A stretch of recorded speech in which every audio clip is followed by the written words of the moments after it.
Thanks for being here. Thanks for having me. You miss waking up early? Not really. No. No. But you're doing it for a good cause today. I'm doing it for a good cause, absolutely. Buying and selling property, especially looking forward to the winter season. Who has the upper hand, the buyers or the sellers? You know what? It's kind of an even field. It depends on what you're selling. Now, the condo market, there's always tons of condos on the market. We know that, right? So, but a lot of people take their units off during the winter months because they think, oh, nobody's looking. Well, people are always looking. You and I were discussing during the break that you're starting to look right now. Yeah. And, you know, so there's always buyers available. Now, as far as selling is concerned, it can be a real advantage, especially if you have a property that may not be traditional. Everybody always says, oh, I'm going to wait and put my house on the market in the spring. I had clients that did this, said to me the exact same thing this time last year. They had a really unusual floor plan in an area of beautiful homes. Their home was a beautiful home too, but was really of high interest to off-seas buyers. And they are looking for a more traditional style home.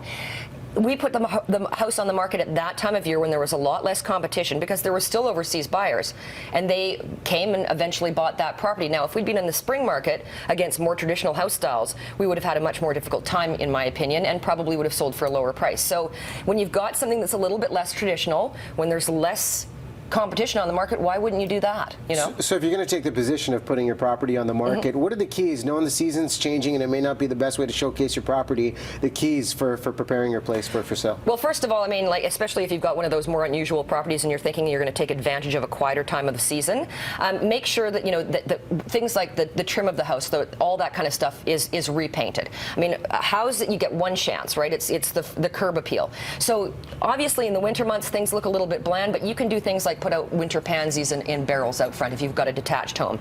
You can put out a flag. Just make sure that the front of the house is the hedges are all kept nicely, the grass is in good condition. You know, dress it up inside. You know, if I've got people that phone me up and go, well, you know, we painted the living room burgundy and we really love it, but we don't want to paint it because somebody else will change the color. You know what? People can't see past those things. So paint interiors. If the kids have bashed up the family room, do the touch-ups. Spend, you know, a couple of $1,000s can make you $20,000 plus in the long run. So you really want to make sure that, especially in those winter months when everything tends to be a little bit gloomy, that your house shows bright, clean, and spacious. So if we take it to the other side, and those are great tips right there, we want to buy, you always do the dance. You come in at a low price to start the negotiation dance. What do you find is most effective, especially in the winter season when it is a little bit slower? Well, the great thing about the winter season is, as a buyer, there is less competition because a lot of people think, oh, God, it's rain. Like, I mean, let's look at the last couple of weeks. Who wants to go out looking at houses in this kind of rain that we've had in the last couple of weeks? I've got clients that have, and that's the thing, right? So the good thing is that there's fewer people perhaps looking at any given time.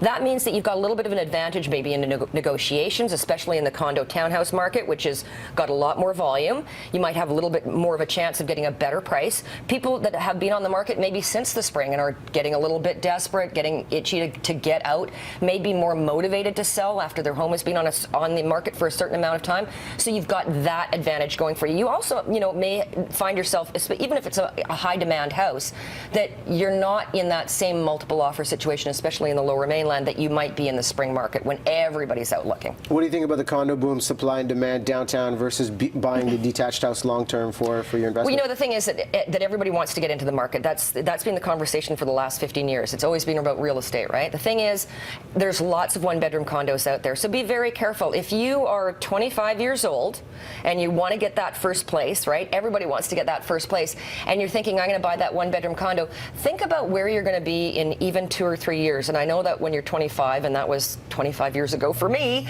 that seemed like a lifetime. But in 3 to 5 years, you could be living in a different city. You could have a dog or a cat. You could be engaged to be married. You could have a child. So that one-bedroom condo, you might outgrow a lot faster than you think, especially if you're buying something from a developer and it might not be ready for a year and a half. So in that case, I always say, like, you know what, don't go for the fancy flash. I'm probably, you know, making a lot of developers upset, but buy something that you can add value to, buy something that you can see yourself going to be in 5 years' time. Because the thing is, when you purchase, there's property transfer tax, all those fees, and when you sell, there's real estate fees that go along with it. So any profits that you could make could be eaten up if you're selling in 2 years. We got to bring you back for more. That's only a taste of the buying and selling in the winter season. Sarah, thanks for waking up and doing this. I'm happy to be awake. So are we.